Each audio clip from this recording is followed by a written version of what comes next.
తెలుగు రాష్ట్రాల్లో ఎండలు మండిపోతున్నాయి. ఇటు ఎండల సిచ్యువేషన్కి సంబంధించి తీసుకోవాల్సిన జాగ్రత్త చర్యల గురించి వైద్యులు ఏం సూచిస్తున్నారు, మరొక వైపు వాతావరణ శాఖ ఏం చెప్తా ఉంది లాంటి అంశాలకు సంబంధించి అప్డేట్స్ని హైదరాబాద్ నుంచి మా కరెస్పాండెంట్ నుమాన్ సిద్ధంగా ఉన్నారు అందించడానికి. మరొక వైపు విశాఖపట్నం నుంచి నాయుడు లైవ్లో సిద్ధంగా ఉన్నారు. అక్కడ సిచ్యువేషన్కి సంబంధించి వైద్యులు ఏమంటున్నారు, అలాగే వాతావరణ శాఖ ఏం చెప్తుందనేది అప్డేట్స్ అందిస్తారు. ముందుగా నుమాన్, ఏంటి హైదరాబాద్లో సిచ్యువేషన్కి సంబంధించి ఎండల తీవ్రత ఎక్కువ అవుతున్నట్లుగా కనిపిస్తూ ఉంది, వాతావరణ శాఖ ఏం చెప్తా ఉంది, ఇటు వైద్యులు ఏం సూచిస్తున్నారు, జాగ్రత్త చర్యలు ఏం చెప్తా ఉన్నారు? నవీన్, హైదరాబాద్ లో హీట్ వేవ్స్ అయితే విపరీతంగా పెరిగిందని చెప్పవచ్చు. ఒక మాటలో చెప్పాలంటే ఇటు సూర్యుడు భాగ్యనగరంలో 144 సెక్షన్ విధించాడని చెప్పొచ్చు. ఎందుకంటే రోడ్లన్నీ కూడా నిర్మానుష్యంగా మారిపోతున్నటువంటి పరిస్థితి. రోడ్డు మీదకి వస్తే మాడు పగిలిపోయి సొమ్మసిల్లి పడిపోయేటటువంటి సిచ్యువేషన్ అయితే మనకు కనిపిస్తుందని చెప్పొచ్చు. నగరంలో ఇటు పర్యాటక ప్రాంతాల నుంచి మొదలుకొని ప్రధాన రోడ్డు మార్గాలంతా కూడా ఎక్కడికక్కడ కూడా ట్రాఫిక్ తగ్గిపోయింది. రోడ్లన్నీ కూడా బోసిపోతున్నటువంటి సిచ్యువేషన్ ఉంది. ఇళ్ల నుంచి బయటికి రావాలంటేనే ఇటు నగరవాసులు జంకుతున్నారు. దాంతోపాటు ఓవరాల్ తెలంగాణ రాష్ట్ర వ్యాప్తంగా కూడా ఇదే సిచ్యువేషన్ కొనసాగుతుంది. సో ఈ రోజు రేపు కూడా వడగాలులు తీవ్రత పెరిగేటటువంటి అవకాశం ఉందని కూడా వాతావరణ శాఖ అధికారులు హెచ్చరిస్తున్నారు. ఇప్పటికే ఇటు తెలంగాణకు ఆరెంజ్ అలర్ట్ కొనసాగుతున్నటువంటి పరిస్థితి కూడా మనకు కనిపిస్తూ చెప్పొచ్చు. ప్రస్తుతం నేను హైటెక్ సిటీ దగ్గర ఉన్నాను. సో ఇటు హైటెక్ సిటీ దగ్గర ఆ పరిస్థితి చూసుకుంటే మాత్రము హైటెక్ సిటీ అనగానే విపరీతమైనటువంటి ట్రాఫిక్ కేర్ ఆఫ్ అడ్రస్ అని చెప్పొచ్చు. అలాంటి హైటెక్ సిటీ మార్గంలో అయితే చాలా వరకు ట్రాఫిక్స్ తగ్గిందని చెప్పొచ్చు. సో ఇటు ఇళ్ల నుంచి బయటికి రావాలన్నా కూడా ప్రజలు జంకుతున్నటువంటి సిచ్యువేషన్ కూడా మనకు కనిపిస్తుంది. ఇటు తెలంగాణలో దాదాపు 11 జిల్లాలకు ఏదైతే దాదాపు 11 జిల్లాల్లో 44 డిగ్రీలకు పైగానే ఉష్ణోగ్రతలు నమోదవుతున్నటువంటి పరిస్థితి. ఇక హైదరాబాద్ నగరంలోనే దాదాపు 42.9 డిగ్రీల వరకు ఉష్ణోగ్రతలు అయితే నమోదవుతున్నాయని చెప్పవచ్చు. ఈ రోజు రేపు కూడా వడగాలుల తీవ్రత ఇదే విధంగా కొనసాగేటటువంటి అవకాశం అయితే మనకు కనిపిస్తుంది. ముఖ్యంగా ఇటు సూర్యాపేటలోని 18 మండలాలు, భద్రాద్రి జిల్లాలోని 19 మండలాలు, అదేవిధంగా ఖమ్మం జిల్లాలోని 18 మండలాలు, అదేవిధంగా మంచిర్యాలలోని 11 మండలాల్లో కూడా దాదాపు హైయెస్ట్ రికార్డ్స్ అంటే దాదాపు 44 డిగ్రీలకు పైగానే ఉష్ణోగ్రతలు నమోదయ్యాయని కూడా వాతావరణ శాఖ అధికారులు అయితే చెప్తున్నారు. ఇదే సిచ్యువేషన్ మరో 2-3 రోజుల పాటు కొనసాగేటటువంటి పరిస్థితి కూడా మనకు కనిపిస్తుందని చెప్పొచ్చు.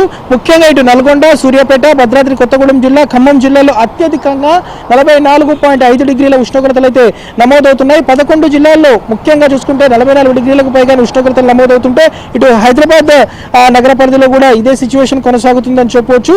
తీవ్రమైనటువంటి ఎండ, వేడిమి, ఉక్కపోతతో ప్రజలు ఇళ్ల నుంచి బయటికి రావాలంటేనే జంకుతున్నటువంటి సిచ్యువేషన్ అయితే కనిపిస్తుందని చెప్పొచ్చు. ముఖ్యంగా ఇటు ఏదైతే 13 జిల్లాల్లో 43 డిగ్రీల ఉష్ణోగ్రతలు, దాదాపు 11 జిల్లాల్లో 44 డిగ్రీల ఉష్ణోగ్రతలు, 8 జిల్లాల్లో అయితే 42 డిగ్రీలకు పైగా టెంపరేచర్ అయితే నమోదు కాగా ఇటు హైదరాబాద్లో అయితే 42.8 డిగ్రీల వరకు ఉష్ణోగ్రతలు అయితే నమోదవుతున్నటువంటి పరిస్థితి కూడా మనకు కనిపిస్తుందని చెప్పొచ్చు. పెరిగినటువంటి ఎండ, వేడిమి, ఉక్కపోతతో ఉపశమనం పొందేందుకు ఇటు హైదరాబాద్ నగరవాసులు చాలా వరకు ఇటు శీతల పానీయాలు కానివ్వండి, కొబ్బరి బోండాలు కానివ్వండి, ఇలాంటివి తాగుతున్నటువంటి పరిస్థితి. ఇళ్ల నుంచి కూడా బయటికి రావాలంటే కూడా గొడుగు అయితే మస్ట్గా అయితే మారిందని చెప్పొచ్చు. చూడొచ్చు, ప్రతి ఒక్కరు కూడా ఇలా గొడుగులు వేసుకొని బయటికి వస్తున్నటువంటి పరిస్థితి.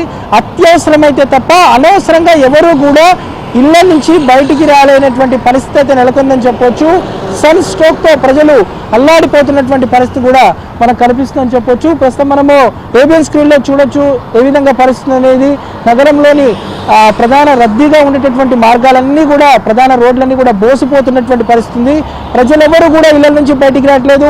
ఇది ఇలా ఉంటే ఇటు ఏసీలు కానివ్వండి, కూలర్ల వాడకం విపరీతంగా పెరిగింది. ముఖ్యంగా ఇటు హైదరాబాద్లో నిన్న ఒక్కరోజు రికార్డు స్థాయిలో కూడా విద్యుత్ వినియోగం కూడా జరిగినట్లు ట్రాన్స్కో అధికారులు అయితే చెప్తున్నటువంటి పరిస్థితి. ఇక రాగల 2-3 రోజుల పాటు కూడా ఇదే సిచ్యువేషన్ అయితే కనిపిస్తుందని చెప్పొచ్చు. ఎవరు కూడా ఇళ్ల నుంచి బయటికి రాలేనటువంటి పరిస్థితి కూడా మనకు కనిపిస్తుంది. అత్యవసరమైతే తప్ప ఎవరు కూడా బయటికి రాలేనటువంటి సిచ్యువేషన్ కూడా మనకు కనిపిస్తుందని చెప్పొచ్చు. చూడొచ్చు, ప్రధానంగా హైటెక్ సిటీ దగ్గర ఏ విధంగా పరిస్థితి ఉందనేది కూడా మనకి ఇక్కడ చూస్తే అర్థమవుతుంది. రద్దీగా ఉండేటటువంటి మార్గం ఇది. హైటెక్ సిటీ కానివ్వండి, కొండాపూర్, ఇటు మాదాపూర్కి వెళ్ళేటటువంటి మార్గం. సో ప్రధాన మార్గాలన్నీ కూడా బోసిపోతున్నాయి. సో ప్రధానంగా ఎవరు కూడా ఇళ్ల నుంచి బయటికి రాలేనటువంటి పరిస్థితి కూడా మనకు కనిపిస్తుందని చెప్పొచ్చు.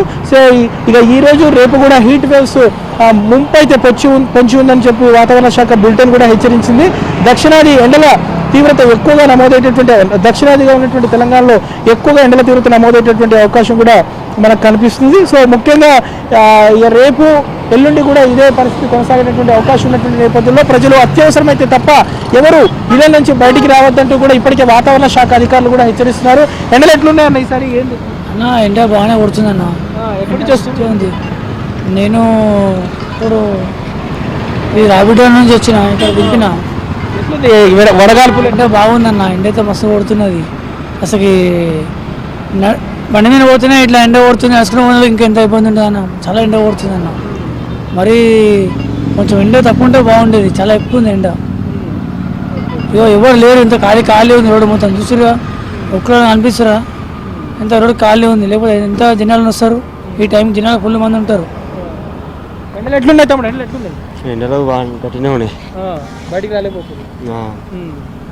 సో ఇది సిచ్యువేషన్. మొత్తానికైతే ఇటు భానుడి భగభగలకు ఇటు భాగ్యనగర వాసులు, ముఖ్యంగా ఇటు తెలంగాణ రాష్ట్ర వ్యాప్తంగా ఉన్నటువంటి ప్రజలైతే అల్లాడిపోతున్నారు. తీవ్రమైనటువంటి ఎండ, వేడిమి, ఉక్కపోతతో ఇళ్ల నుంచి బయటికి రాలేనటువంటి సిచ్యువేషన్ అయితే కనిపిస్తుంది. ప్రజలు మరోసారి ఏపీని కూడా హెచ్చరిస్తుంది, ప్రజలు అత్యవసరమైతే తప్ప అనవసరంగా ఎవరు కూడా ఇళ్ల నుంచి బయటికి రావద్దు. ఎందుకంటే మండుతున్నటువంటి ఎండలతో, ముఖ్యంగా వడగాల్పుల తీవ్రతతో మాత్రం ఎవరు కూడా బయట నిల్చోనటువంటి సిచ్యువేషన్ కూడా మనకు కనిపిస్తుంది చెప్పొచ్చు.